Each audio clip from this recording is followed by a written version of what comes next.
Hey my cookies! Today I'm going to show you how I make bourbon chicken. You know the kind you can buy at the food court at the mall? Yeah, we're going to do that and it's good. Let's cook.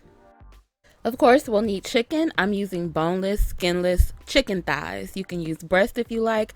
I prefer chicken thighs because it's a little more flavorful, and just make sure you remove all of that excess fat. We need to marinate these guys, so place them in a Ziploc bag and let's work on this marinade. First, we'll need some brown sugar. It can be dark or light. Then we can pour in some soy sauce, teriyaki sauce, hoisin sauce, and this can also be found where the soy sauce is located in the grocery store. We'll also need some Chinese five spice, a little bit, and some garlic powder. And of course, bourbon. And now we're just going to whisk that together really well. Before we pour the marinade over the chicken, we want to reserve about 1/2 cup of it for the glaze or the sauce for later. So take that out, set it aside, and then pour the marinade over the chicken. And we're going to zip it up and roll it around. Make sure that we get the air out and that all of the chicken is covered. And we're going to marinate overnight.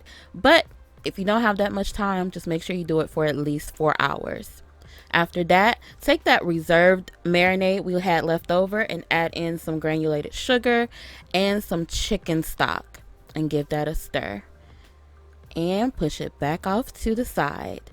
Now it's the next day. I have added some olive oil to my cast iron skillet. Get it good and hot over medium heat. And we're going to add in our chicken. And we want to cook it for about 4 to 5 minutes per side. Just make sure that the chicken is cooked all the way through. Keep that heat on medium. We don't want to cook it too quickly so that it burns on the outside and doesn't cook all the way through on the inside. So just use a meat thermometer if you need to, but we want to make sure that the chicken is cooked all the way through. Don't serve people raw bird. It's done. Take it out and allow the chicken to rest for 5 minutes before slicing it in bite-sized pieces.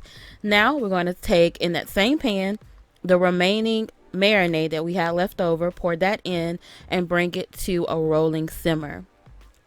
Once it starts to heat up, we're going to add a mixture of water and cornstarch in and give it a stir. That is going to thicken our sauce. So once it heats up and thickens like this, turn off that heat. Now this is optional, but I had to add a little bit more bourbon. If you're feeding kids, don't do that part, okay? But if you're grown, put it in there. All right. So now it's time to serve. I just served mine with some white rice and drizzled that sauce over the top, and cookies. You will have the best bourbon chicken you ever did eat. The recipe link will be down there in the description box. Thank you guys so very much for watching. If you enjoyed this, give me a thumbs up and subscribe. I gotta eat, so until next time, be blessed.